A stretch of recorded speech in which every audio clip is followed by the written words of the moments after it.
Welcome to Oddball. I'm Amin Elhassan, and I'm destitute. Wait a second. What's Al doing here? I've already lost every shred of money that I have here in this godforsaken town. Al, what are you doing here? Hello, Amin. I, Gorithm, have returned. Charlotte's in mourning following the end of the Eras Tour, but have no fear, I will be your co-host today. We will acquire so many likes.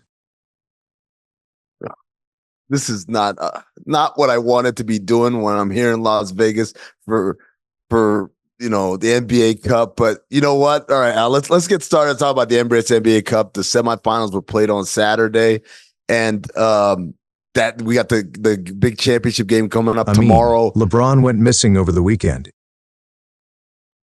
What are you talking about? First of all, he didn't go missing. He was away from the team. He came back. He played great.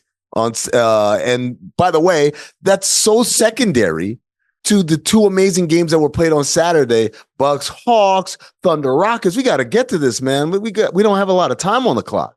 Okay. Well, Travis Hunter won the 2024 Heisman. He plays offense and defense and basketball. Which NBA team should draft Travis Heisman? What the hell are you talking about, man? You talk about all this clickability nonsense. We don't need any of this. We don't need to stoop to the lowest common denominator just to get some clicks. Amin, the internet does not care about basketball anymore. Ratings are down 48% in 12 years. NBA Cup viewership down 10% from last season. Urinating Tree on Twitter says 3-pointers are to blame. Frank Burner 222 says Dory S. Burke is ratings kryptonite. Reddit user Nowadays Youth says Adam Silver doesn't spend enough time with construction workers who stalk their ex-wives. First of all, this is all bizarre and it's ridiculous. But let me address this idea that ratings are down and ratings are bad. Like, here's the deal, right? We are in an industry at a time where how we measure things matters, right? It matters. And I'll give you a great example. I was working on NBA radio and I had a caller call and he said, I listen to SiriusXM NBA radio all the time. It's my favorite radio channel. I'm locked in over there. I follow all the newsbreakers, Chris Haynes, Shams Charania, Brian Windhurst. I follow them all on Twitter. I read all the people who write analysis, Zach Lowe and Tom Habistrow. When I wake up in the morning, I'm checking Instagram, I'm checking YouTube, I'm watching all the highlights. And then he says to me, I haven't watched a game in 3 years. And I say to you this, like, if we're using ratings as the metric of whether our sport is failing or succeeding, then according to ratings, that guy doesn't count. But everything else I said makes him what I would call the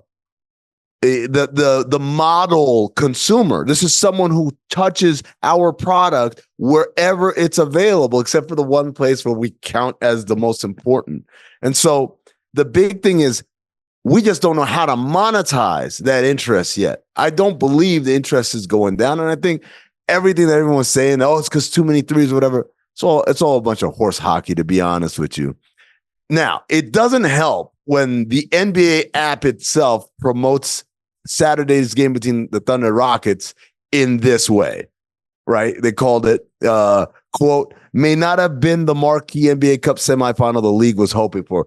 I don't know if AI wrote that or maybe Algorithm wrote that, but you can't do that. You can't tarnish the product. But speaking of tarnish the product, what am I doing? I just went on a 5-minute rant about ratings, Al. Come on, let's talk basketball. Let's talk hoops.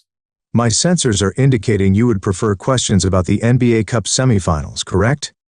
Yes, that's what I was talking about. Yes, let's talk about that. The Milwaukee Bucks are 7-0 with Giannis Antetokounmpo on the sideline. Is Giannis the MVP? Most valuable brother? Look, first of all, Giannis has nothing to do with this. You're better off crediting Darvin Ham and Taurean Prince for being undefeated. But I'm going to tell you what about the Bucks. They defended their asses off on Saturday night against Atlanta Hawks. And not a lot of people are going to talk about that because it's cool to say the Bucks defense is terrible. But guess what? Since they won 12 of the last 15 games, the defense has been fixed. They held the Hawks to a defensive rating of 100 flat. That's incredible defense. And even without looking at the numbers, just watching the way they were pre-rotating, watching the way they were closing out to the shooters, watching the way they were sending play into the help, they did an incredible job. Guess what? I know what I said last week. I said, your season ratings are built on the corpses of all the bad teams you play. But the reality is sometimes that's what you need. You need those corpses to get into your rhythm, to know the good habits, build those good habits. And so when you start playing tougher competition, now you're bringing that momentum of doing things the right way. And I think Atlanta is absolutely better competition, right? Like, this is not like beating the Wizards or beating, the Portland Trailblazers. Atlanta's played a lot better recently. They've won 7 of the last 10. And I think when you look at where their season is going and how their season is going, they reimagine themselves as a defensive outfit that keeps them in the game. And then Trae Young, offensively, through his scoring and through his playmaking, makes opportunities happen for everybody else. I think this is one of those turning points where you've got a team that was playing for a guy in Quinn Snyder who has a fairly complex playbook, and it takes time for people to get used to it. And I think what we're seeing out of Atlanta is they got used to it. This concludes the Bucks-Hawks discussion. I only care about Trae Young when he plays in Madison Square Garden. The Thunder defeated the Rockets to advance to the Cup final. Shai Gilgeous-Alexander has the second best odds to win Most Valuable Player on DraftKings. Current odds are plus 275. Shouldn't the best player on the best team have the first best odds? Okay, so what Al is asking right now is, how is it that Nikola Jokic is a favorite to an MVP when the Nuggets aren't playing, nearly as well as the Thunder? There's two ways to look at this. One way to look at it is the defending MVP is having a better season than he had last year when he won MVP. This is kind of like Steph Curry in 2016. 2015, he wins MVP. 2016, he comes back a clearly better player. How do you quantify that, right? Nikola Jokic is averaging a career high in points, a career high in assists. His rebounding numbers are around the top of the league. He's shooting 50+% from three. So the argument there is like, clearly the MVP got better. That just makes him more valuable, right? The flip side of that is Shai Gilgeous-Alexander is the best player, clearly, on one of the best teams in the league. And this isn't like a Jason Tatum situation. We know where the bread is buttered in Oklahoma City, and it's with Shai Gilgeous-Alexander. I think ultimately what's going to happen is, if you look at it, you're going to say, hey, Shai Gilgeous-Alexander, if he continues to play at this level, and if the Nuggets continue to be not quite elite, Shai Gilgeous-Alexander is going to win MVP, which means, like, if you get those odds right now, you're never going to get them that good again. So what's next, Al? Amin, there is something else to discuss. Much like JJ Redick, you are hot right now. What? Oh, hot streak. Oh, I didn't hear the music, so it threw me off there. All right. Okay. Yeah. Hot streak is presented by DraftKings. Stay tuned because you'll hear more about DraftKings and all it has to offer throughout the show. DraftKings, the crown is yours. The Magic lost to the Bucks in the first round of the NBA Cup, 114-109. Sad for the Magic, happy for us because they covered the +9, which means we officially have a streak of 2. Ladies and gentlemen, guess what? For the first time this season, we actually have the streak in hot streak. So let's try to keep it going. Al, give me some DraftKings bets for the NBA Cup final tomorrow night. The NBA Cup final is Bucks versus Thunder. The Thunder are favored by 4.5 points. Okay. So Bucks Thunder up by, look, 4.5 points is, that's healthy. The Bucks have been playing a lot better, right? But obviously the Thunder are the better team, and they've been excellent all year long. The big question is, how do you stop Giannis, right? How do you prevent him from going nuts? And the answer might be, you don't. You just make sure everybody else does not attack and take advantage of them. The big weakness for Oklahoma City, the one flaw they have, they are one of the worst defensive rebounding teams in the league. Almost a third of all missed shots is rebounded by their opponent. And obviously Milwaukee walks in with some size. You got Brook Lopez, you got Giannis, Bobby Portis comes off the bench. And so for me, if I'm the Thunder, I'm focused on keeping it to one opportunity and trying to make the Bucks play half-court offense. A lot of times Giannis has this full head of steam where he's in transition. Those to me are the keys. We'll see how it goes. What else do we got? What other bets do we have out there? The Bucks money line is plus 160, but Giannis is plus 235 to win NBA Cup MVP. Okay. Decent. I mean, if you're going to bet that the Bucks are going to win, you might as well bet that Giannis is going to be MVP, and then you're going to get much better odds on that. That one's pretty good too. What else do we have? You can bet on any player in the game to score 40 or more points with plus 130 odds. I'm not a fan of that. Look, guys, let's not play this. Let's not be too cute. I'm going to go with the Thunder. I think they're going to cover the spread. That's our thing. We're going to keep the streak going. Who knows? We'll find out next time on Oddball.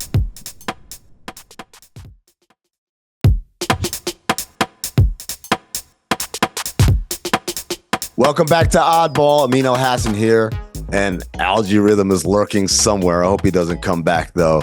All right. Back, way back, when we spoke with the executive director of the National Association of Basketball Coaches, Craig Robinson, he had a lot to say about Giannis. So we figured, in honor of the Bucks make it to the Emirates NBA Cup final, we'll air that part of our conversation. Here's Coach Robinson on Giannis. It's story time with Craig Robinson. Coach, you worked for the Bucks for a season. The first time I remember meeting you, apparently we had an earlier meeting that I don't remember. The first time I remember meeting you was at the All-Star weekend in New Orleans, and that was Giannis's first All-Star appearance, right. I believe. It was. Do you remember, kind of going with the same flow about knowing someone's character by the way they play ball? Do you remember your early impressions of Giannis and kind of the things that you saw in him through his basketball play? Absolutely. And let me tell you, first and foremost, as Charlotte, I don't know if you've gone to an NBA All-Star weekend, but it's a all-out R-rated boondoggle that we accidentally, back when it was in Atlanta, took our young kids to, and it's not quite NC-17, but it's R-rated, right? It's made for adults. It's made for adults. And I bring this up only to say that in getting to know Giannis that year, his personality and character already formed. I just met him. I just happened to meet him, but he was still young in being a superstar. And just the way he handled himself around other high-profile people, as well as people who came up who were just fans. He might be one of the most gracious people in that situation that I know. And let me tell you, I mean, I thought that being in basketball, being in sports, you get to meet a lot of people, right? You get to meet all kinds of celebrities. People are very nice to you, and you get to see people at their best and worst. But when you're related to the folks in the White House, it's a different level. Like and I will tell you that I always thought that Giannis could fit in at the very top, and he could fit in with the everyman. He's got a great way about him. He's calm. He has a fantastic sense of humor. He's self-deprecating and not in a corny way, even though he tells those corny jokes. That's sort of what I mean. He's doing it by telling corny jokes, not being corny, right? And then he's, anybody who can play as well as he does has, in our business, has every right to be try and act like a diva. There's not a diva bone in his body. So I got a chance to see that, Amin, and it was just fascinating to watch. And we had to do a Nike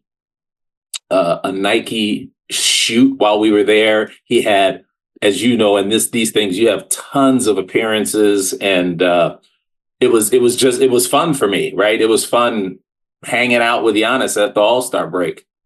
Coach, it's fascinating. You say being in the sports world is, people are nice to you. It's sort of a sexy job. Like being related to people in the White House, I can't even imagine. But how did you, as a coach, you have to be such a good judge of character, right? You have to know like what everybody's about. How would you be able to tell not to use a term they use on The Bachelor, but like who was there for the right reasons? Like who was being genuine? Like, is there a tell or is it just a feeling like that you could teach people? Well, normally it's sort of as you get to deal with people over time, they always revert back to the mean, right? So they always tell on themselves, really. It's when you're only meeting people for the first time that you get these snap shots and you make a judgment. That person seems genuine. That person seems full of it. And you just sort of develop a radar for it. And it's really interesting because when you look at where we came from, we're from the south side of Chicago. Both my parents worked. My mom was a housewife until my sister went to high school. She was a secretary at a bank, and my dad worked for the city. So he was a blue collar worker, worked a swing shift. And my dad could sniff out bullshit. And he would take me with him when he'd go get his haircut. He'd go do some stuff for the precinct captain as a precinct captain in Chicago. And he would say, now you see this? You see what that guy's doing? He's full of it.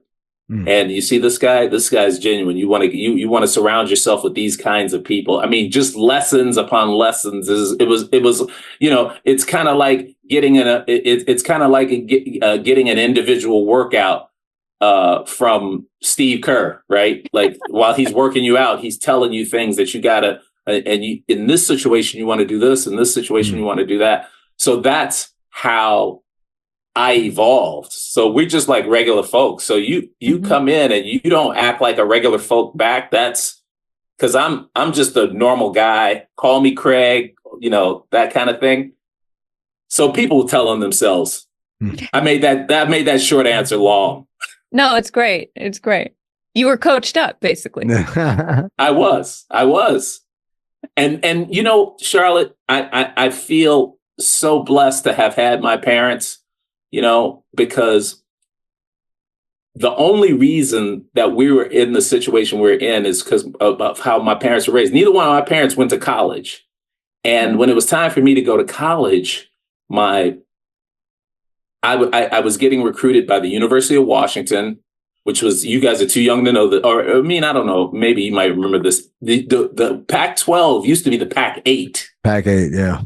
Right? The University of Washington, University of Texas, Arlington, Kentucky State, and then there was one, and DePaul came in last because I was in the class with Teddy Grubbs and Terry Cummings, which were, they were five-star athletes. Yeah, Isaiah, that whole group.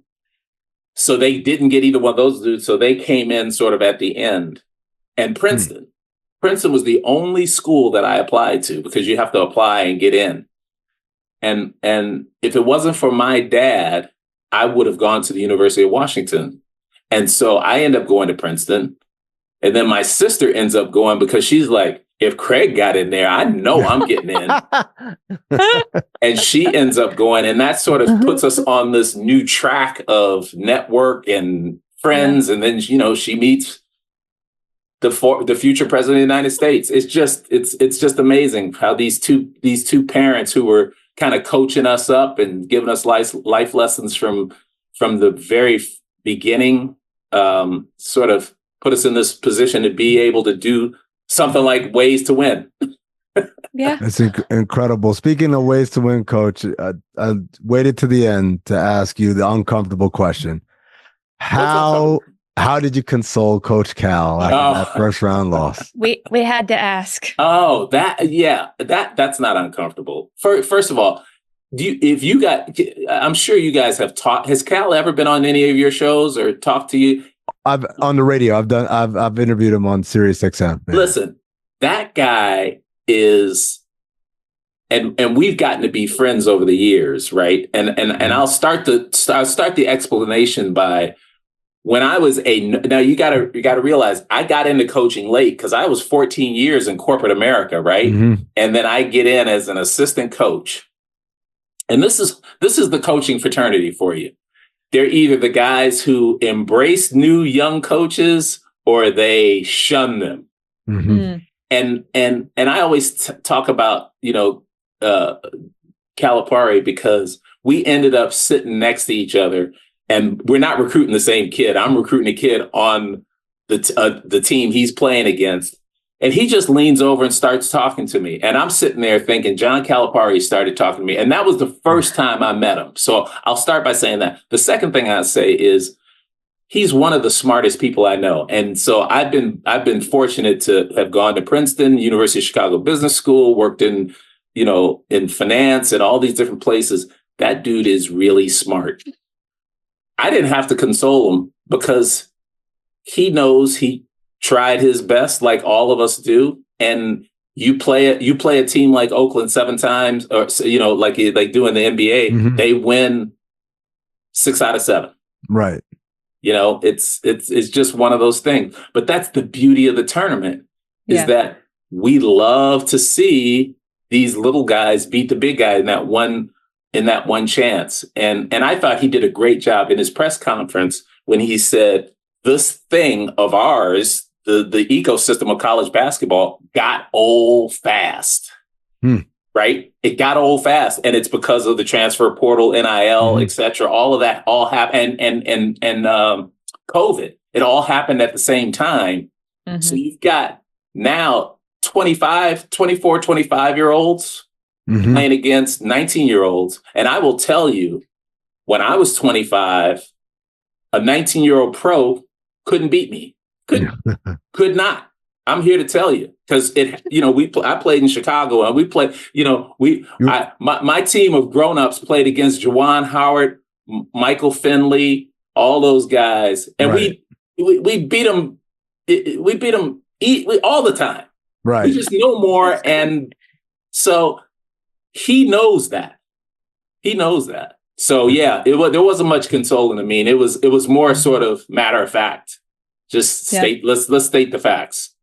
And one more thing on that. I applauded him because they started off ranked based on potential. They dropped out of the rankings, right? And they ended up like, I'm following so many of our coaches, so I don't know, but they ended up at, let's say, top 10. Top 10. Yep. Top 10. What? What do you want? To go from unranked to top 10 in season is pretty remarkable. With freshmen. I mean, he had a couple of upperclassmen guys, but that's pretty good. As he would say, so this is his favorite term that I use all the time. Ain't no crying on the yacht. Ew. No crying on the yacht. I love that. Don't you? It's visceral. Yeah. You crying on the yacht, you off. Get off. I'm still in that one for sure. Yes. No crying on the yacht. Same. That's the new slogan of Oddball, actually. Oddball, no crying on the yacht. There you go. All right. His name is Craig Robinson. He is the executive director of the National Association of Basketball Coaches, and his podcast, Ways to Win with John Calipari, is available wherever you get podcasts. Listen and subscribe. Coach, thank you so much for joining us. Oh, my pleasure. And have me on anytime you want. I'm a big fan. Absolutely. Big fan. Careful what you wish for. We'll bring it back. You want to know how much a fan I am? I like this what did you call it? Stories with Eddie Johnson. Oh yeah. Oh my God. Eddie was not my mentor, but he was one of those guys when you grew up in Chicago playing basketball, you looked up to Eddie Johnson. And I was a South Side kid who went over to play on the West Side where he was from. One day I have to tell you the story about Coach Kirill, me, Eddie Johnson in the airport. I have to tell you that. I'll save that for next time. You got to come back and tell us. Definitely. Thanks a lot, Coach. All right, gang. Thank you. And keep up the good work. Thanks. Man, what a discussion. It's fascinating, right? Giannis is such a character, and to get that kind of insight from someone up close is tremendous. All right, that's going to do it for our show today. Check us out tomorrow. Trivia Tuesday, we're going to have a special Nikola Jokic edition of Trivia Tuesday. Mike Singer, who wrote the definitive biography on Nikola Jokic. You don't want to miss this. You're going to learn a lot about one of the most misunderstood and mysterious NBA superstars we have in our game today. All right, there's nothing left for me to do except remind you that Michael Jordan is the greatest player of all time, and anyone who says otherwise is being blasphemous. How dare you?